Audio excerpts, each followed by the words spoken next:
संख्या 2,77,573 पहुंचल है।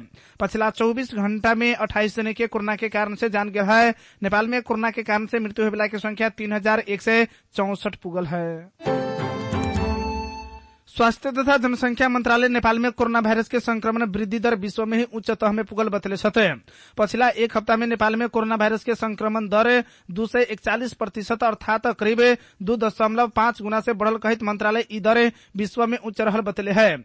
अभी विश्व में कोरोना संक्रमण वृद्धि दर 10% में मात्र रहल है। नेपाल के पड़ोसी देश भारत में संक्रमण वृद्धि होने लगला के बाद 60% अर्थात पाकिस्तान में 13%, मालदीव में 80% रहल है। ए लेखा नेपाल में परीक्षण कैल गेल मध्य नमूना मध्य 30% में कोरोना संक्रमण पुष्टि हो रहा है। तो एकर अर्थ में हमनी के समुदाय में संक्रमण व्यापक हो चुकल बुझ सके के व्यवस्था रहल। स्वास्थ्य तथा जनसंख्या मंत्रालय के नियमित प्रेस ब्रीफिंग के क्रम में धुलीखेल अस्पताल के स्वास्थ्य तथा सामुदायिक विकास कार्यक्रम के निर्देशक डॉक्टर विराजमान कर्मचारी जानकारी दिलन। नेपाल में कहियो दिखाई दिले अवस्था ऐसा न रहल। अभी के समय में व्यवहार रूप में नजदीक के संकेत के रूप में बुझे के परी। डॉक्टर कर्मचारी कहलन कि तत्काल थप सावधानी न अपनेला पर स्वास्थ्य अवस्था औरो खराब होए के उनकर कथन रहल है। पड़ोसी मुल्क भारत में कोरोना वायरस के संक्रमित की संख्या में नया रिकॉर्ड कायम भेल है। पिछला कुछ दिन से इन्हें हरेक दिन नया रिकॉर्ड कायम होते आ रहा पर भारत में पिछला 24 घंटा में मात्र करीब 3.5 लाख आदमी में कोरोना वायरस के संक्रमण पुष्टि भेल है। वर्ल्डोमीटर्स के अनुसार पिछला 24 घंटा में थप 3,49,313 जने में संक्रमण भेल है। 24 घंटा में संक्रमण पुष्टि होने वाला संख्या भारत में अभी तक के सबसे ज्यादा रहल है।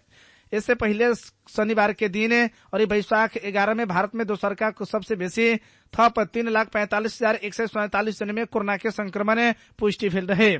इस समाचार के तैयार केला पर भारत में 1,40,78,081 जने संक्रमण से मुक्त भेल है। तब भारत में सक्रिय संक्रमित की संख्या 26,81,378 पहुंचल है।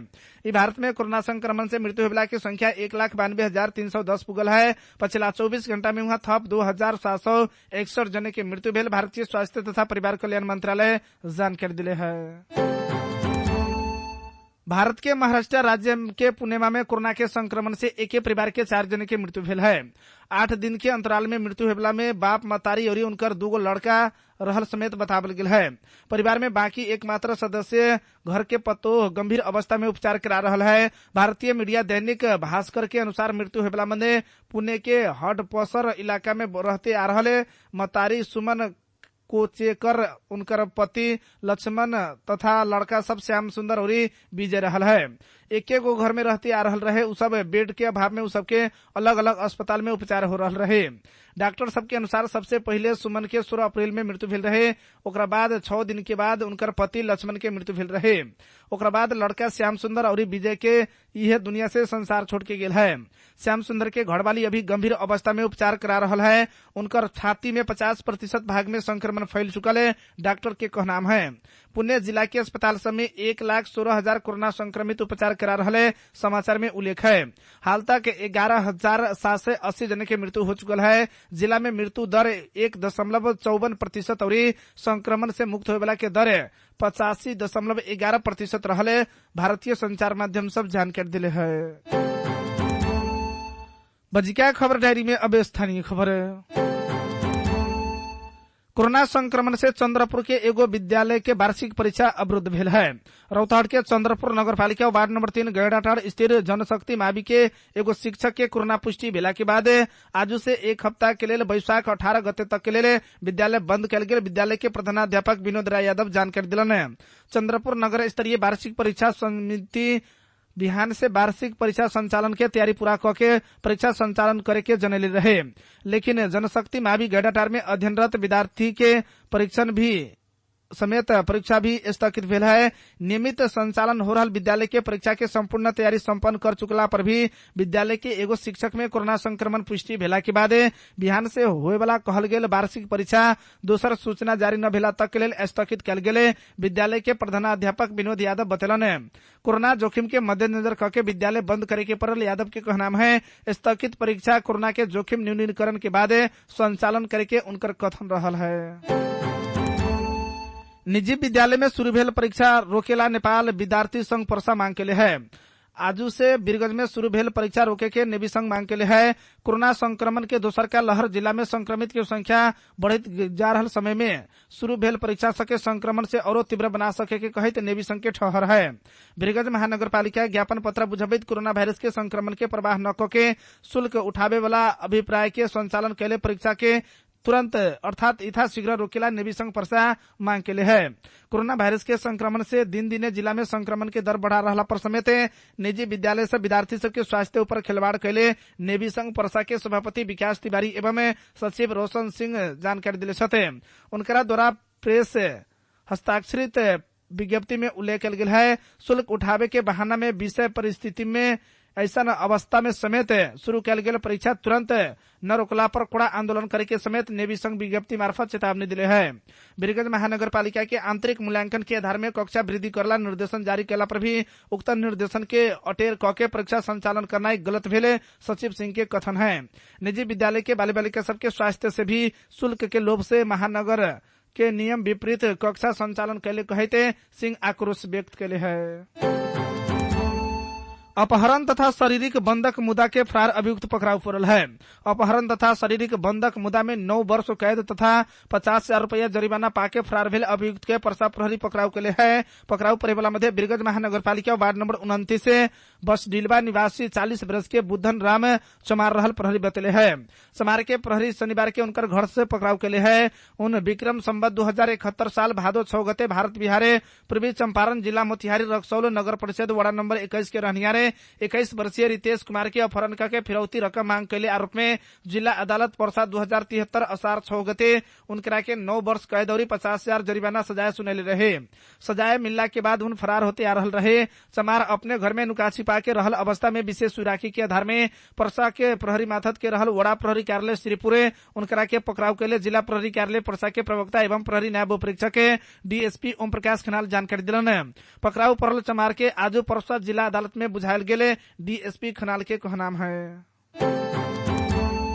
एही लेखा परसा में लागू औषध कारोबार और लूटपाट में शामिल भेल आरोप में प्रहरी जवान सहित 8 जने पकड़ाऊ पड़ल है। सीमावर्ती शहर रक्सौल से पकड़ाऊ पड़ल उ सबके साथ से 2 थान पिस्तौल और 4 थान मैगजीन सहित विभिन्न किस्म के लागू औषध प्रहरी बरामद के लिए है।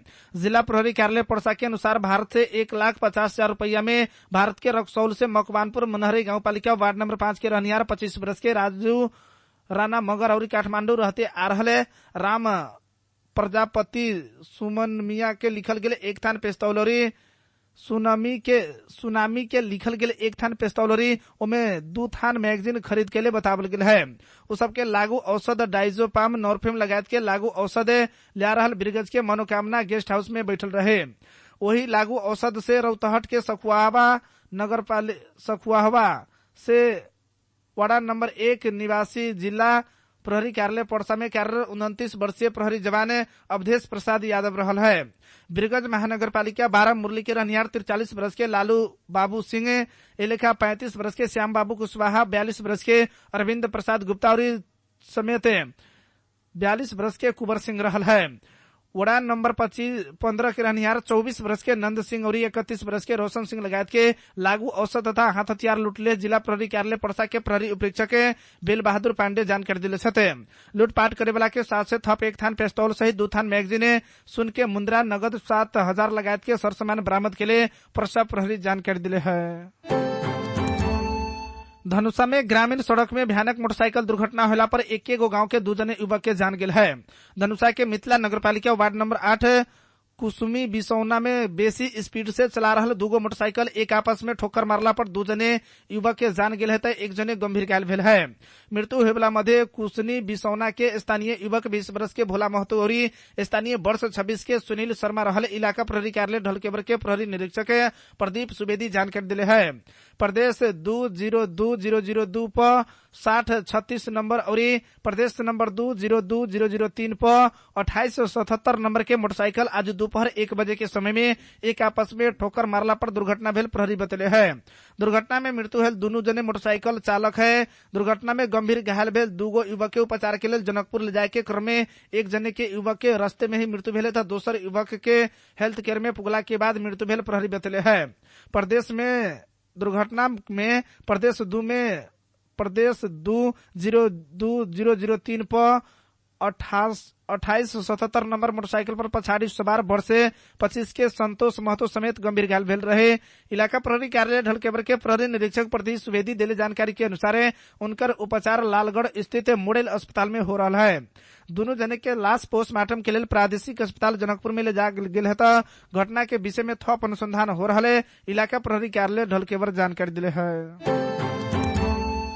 कोरोना के दोसरका चरण के रोकथाम तथा नियंत्रण के लिए खटल प्रहरी प्रदेश 2 से मास्क न लगावे वाला सबसे 3000 से बेसी व्यक्ति के जरिमाना संकलन के लिए है।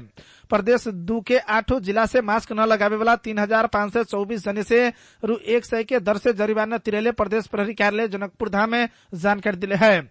उस सबके संक्रमण रोग एन निवारण 2020 मुजिम संबंधित जिला प्रशासन के समन्वय क के जरिमाना तिरेला पर रु3,52,400 राजस्व संकलन भेल प्रदेश प्रहरी के प्रमुख डीआईजी धीरज प्रताप सिंह जानकारी दिले है। दोसरका कोरोना के नियंत्रण के लिए प्रहरी बीतल बैसाख 1 गते से विशेष सार्वजनिक स्थान सवारी साधन में मास्क प्रयोग न करके हिलडुल करे वाला के विरुद्ध अभियान शुरू करे रहे। वही अभियान अंतर्गत बैसाख 1 गते से 4 गते तक 470 बेर व्यापक मात्रा में प्रचार प्रसार माइकिंग जिंगल समेत बजा के सचेतना करेले प्रदेश प्रहरी कार्यालय के प्रवक्ता एवं प्रहरी निरीक्षक कृष्ण प्रसाद प्रसाई जानकारी दिलन है।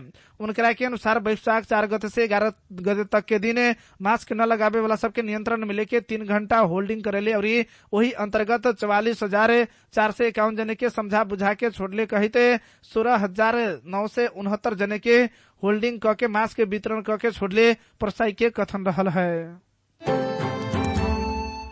धनकुटा में बकरी के पाघा में लपटा के घेंट लपटेला के बाद वही से दबा के एक जने बालिका के जान गेल है। 24 गांव पालिका वार्ड नंबर 7 मौना बुधू के भीखराज लिंबू के 9 वर्ष के लड़की कुनसांग लिंबू के जान गेल प्रहरी बतले है। बकरी के डोरी में बांधे वाला डोरी में खेले के क्रम में डोरी घाटी में कसकला के बाद वही से कसा के उनकर मृत्यु भेल। जिला प्रहरी कार्यालय धनकुटा के प्रहरी उपरीक्षक एसपी गोविंद अधिकारी जानकारी दिले है। कोविड-19 संकट व्यवस्थापन केंद्र सीसीएमसी बिहान से सभी परीक्षा स्थगित करला सिफारिश के लिए है। आज बैठल बैठक से बिहान से होए वाला सभी तरह के परीक्षा स्थगित करला सिफारिश के लिए सीसीएमसी के स्रोत जानकारी दिले छथे। सिफारिश अनुसार अब विद्यालय और कैंपस के सभी परीक्षा सब स्थगित होए वाला है। इससे पहले मंत्री परिषद के बैठक से चालू रहल परीक्षा न रोके के निर्णय के लिए रहे, लेकिन परीक्षा के नाम में भीड़ भाड़ भेल और कक्षा संचालन भेल कहते सीसीएमसी सभी परीक्षा की संख्या 2,77,573 पहुंचल है। पिछला 24 घंटा में 28 जने के कोरोना के कारण से जान गया है। नेपाल में कोरोना के कारण से मृत्यु होने की संख्या 3,164 पुगल है। स्वास्थ्य तथा जनसंख्या मंत्रालय नेपाल में कोरोना वायरस के संक्रमण वृद्धि दर विश्व में ही उच्च तह में पुगल बतले छथे। पिछला एक हफ्ता में नेपाल में कोरोना वायरस के संक्रमण दर 241% अर्थात करीब 2.5 गुना से बढ़ल कहित मंत्रालय ई दर विश्व में उच्च रहल बतले है। अभी विश्व में कोरोना संक्रमण वृद्धि दर 10% में मात्र रहल है। नेपाल के पड़ोसी देश भारत में संक्रमण वृद्धि होने लगला के बाद 60% अर्थात पाकिस्तान में 13%, मालदीव में 80% रहल है। ए लेखा नेपाल में परीक्षण कैल गेल मध्य नमूना मध्य 30% में कोरोना संक्रमण पुष्टि हो रहा है। तो एकर अर्थ में हमनी के समुदाय में संक्रमण व्यापक हो चुकल बुझ सके के व्यवस्था रहल। स्वास्थ्य तथा जनसंख्या मंत्रालय के नियमित प्रेस ब्रीफिंग के क्रम में धुलीखेल अस्पताल के स्वास्थ्य तथा सामुदायिक विकास कार्यक्रम के निर्देशक डॉक्टर विराजमान कर्मचारी जानकारी दिलन। नेपाल में कहियो दिखाई दिले अवस्था ऐसा न रहल। अभी के समय में व्यवहार रूप में नजदीक के संकेत के रूप में बुझे के परी। डॉक्टर कर्मचारी कहलन की तत्काल थप सावधानी न अपनेला पर स्वास्थ्य अवस्था औरो खराब होए के उनकर कथन रहल है। पड़ोसी मुल्क भारत में कोरोना वायरस के संक्रमित की संख्या में नया रिकॉर्ड कायम भेल है। पिछला कुछ दिन से इन्हें हरेक दिन नया रिकॉर्ड कायम होते आ रहा पर भारत में पिछला 24 घंटा में मात्र करीब 3.5 लाख आदमी में कोरोना वायरस के संक्रमण पुष्टि भेल है।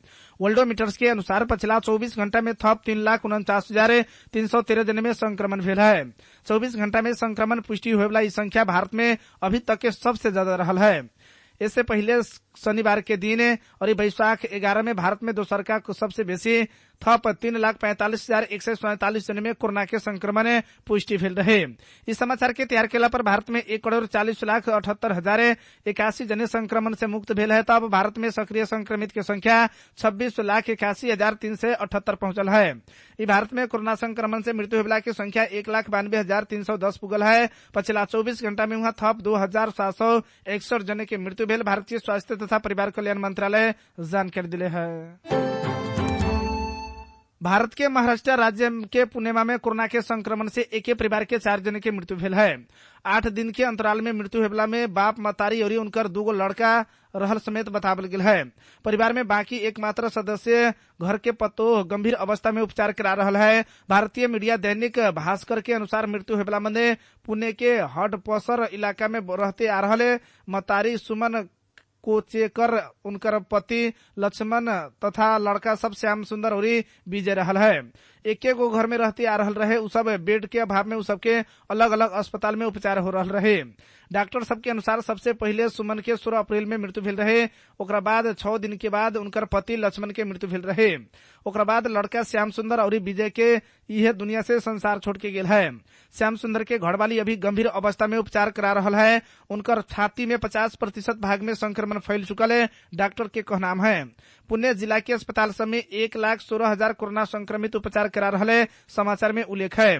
हाल तक 11,780 जने की मृत्यु हो चुकल है। जिला में मृत्यु दर 1.54% और संक्रमण से मुक्त होने वाला के दर 85.11% रहले भारतीय संचार माध्यम सब जानकारी दिले है। बजिका खबर डायरी में अब स्थानीय खबर। कोरोना संक्रमण से चंद्रपुर के एगो विद्यालय के वार्षिक परीक्षा अवरुद्ध भेल है।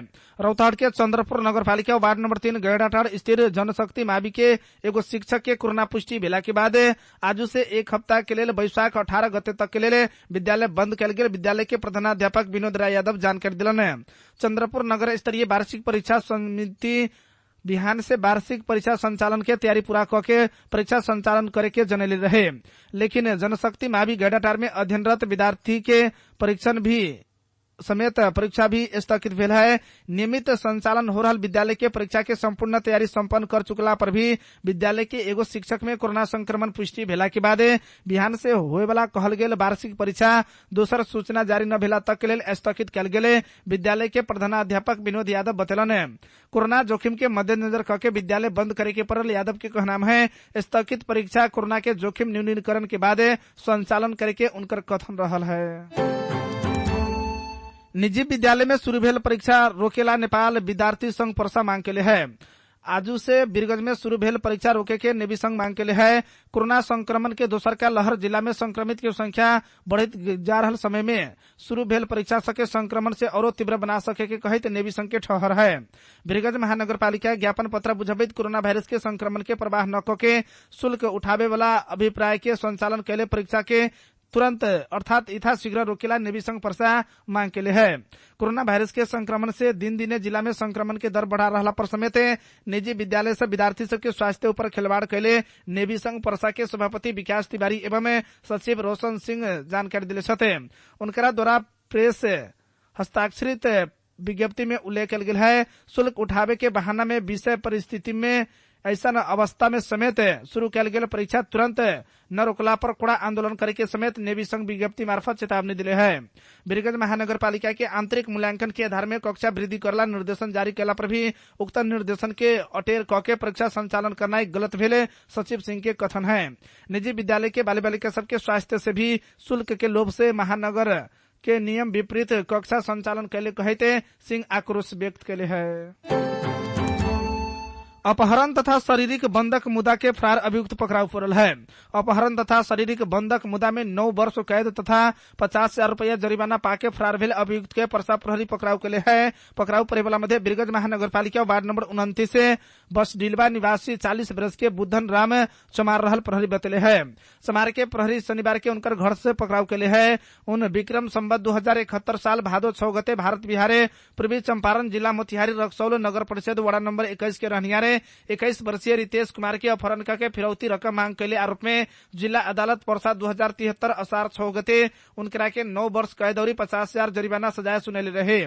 सजाए मिलला के बाद उन फरार होते आ रहल रहे। चमार अपने घर में नुका छिपा के रहल अवस्था में विशेष सुराखी के आधार में पर्सा के प्रहरी माथत के रहल वड़ा प्रहरी कार्यालय श्रीपुरे उनकरा के पकड़ाव के लिए जिला प्रहरी कार्यालय पर्सा के प्रवक्ता एवं प्रहरी न्याय उपरीक्षक डीएसपी ओम प्रकाश खनाल जानकारी दिलन। पकड़ाव परल चमार के आज पर्सा जिला अदालत में बुझायल गेले। डीएसपी खनाल के कहनाम है। एही लेखा पर्सा में लागू औषध कारोबार और लूटपाट में शामिल भेल आरोप में प्रहरी जवान सहित 8 जने पकड़ाऊ पड़ल है। सीमावर्ती शहर रक्सौल से पकड़ाऊ पड़ल उ सबके साथ से 2 थान पिस्तौल और 4 थान मैगजीन सहित विभिन्न किस्म के लागू औषध प्रहरी बरामद केले है। जिला प्रहरी कार्यालय पर्सा के अनुसार भारत से 1,50,000 रुपया में भारत के रक्सौल से मकवानपुर मनहरी गाँव पालिका वार्ड नंबर 5 के रहनियार 25 वर्ष के राजू राणा मगर और काठमांडू रहते आ रहे राम प्रजापति सुमन मिया के लिखल गेले 1 थान पिस्तौल और सुनामी के लिखल गेले 1 थान पिस्तौल और ओमे 2 थान मैगजीन खरीद के लिए बतावल गेल है। उ सबके लागू औषध डाइजोपाम नॉर्फेम लगायत के लागू औषध लिया रहल बिरगज के मनोकामना गेस्ट हाउस में बैठल रहे। वही लागू औषध से रौतहट के सखुआहवा से वार्ड नंबर 1 निवासी जिला प्रहरी कार्यालय पर्सा में कार्यरत 29 वर्षीय प्रहरी जवान अवधेश प्रसाद यादव रहल है। बिरगज महानगर पालिका 12 मुरली के रहनियार 43 वर्ष के लालू बाबू सिंह एलेखा 35 वर्ष के श्याम बाबू कुशवाहा 42 वर्ष के अरविंद प्रसाद गुप्ता और समेत 42 वर्ष के कुंवर सिंह रहल है। वड़ा नंबर 15 के रहनियार 24 वर्ष के नंद सिंह और 31 वर्ष के रोशन सिंह लगायत के लागू औषध तथा हाथ हथियार लूटले जिला प्रहरी कार्यालय पर्सा के प्रहरी उपरीक्षक बेल बहादुर पांडे जानकारी दिले छथे। लूटपाट करे वाला के साथ से थप 1 थान पिस्तौल सहित 2 थान मैगजीन सुन के मुद्रा नगद 7,000 लगायत के सरसामान बरामद के लिए पर्सा प्रहरी जानकारी दिले है। धनुषा में ग्रामीण सड़क में भयानक मोटरसाइकिल दुर्घटना होला पर एक गांव के 2 जने युवक के जान गेल है। धनुषा के मिथिला नगरपालिका वार्ड नंबर 8 कुसुमी बिसौना में बेसी स्पीड से चला रहल 2 मोटरसाइकिल एक आपस में ठोकर मारला पर 2 जने युवक के जान गेल है तो 1 जने गंभीर घायल भेल है। मृत्यु होयवाला मध्य कुसुमी बिसौना के स्थानीय युवक 20 वर्ष के भोला महतो और स्थानीय वर्ष 26 के सुनील शर्मा रहल। इलाका प्रहरी कार्यालय ढलकेबर के प्रहरी निरीक्षक प्रदीप सुवेदी जानकारी दिले है। प्रदेश 202002 पर 6036 नंबर और प्रदेश नंबर 202003 पर 2877 नंबर के मोटरसाइकिल आज दोपहर 1 बजे के समय में एक आपस में ठोकर मारला पर दुर्घटना भेल प्रहरी बतले है। दुर्घटना में मृत्यु भेल 2 जने मोटरसाइकिल चालक है। दुर्घटना में गंभीर घायल भेल 2 युवक के उपचार के लिए जनकपुर ले जाए के क्रम में 1 जने के युवक के रास्ते में ही मृत्यु भेल था। दोसर युवक के हेल्थ केयर में पुगला के बाद मृत्यु भेल प्रहरी बतले है। प्रदेश में दुर्घटना में प्रदेश 202003 पर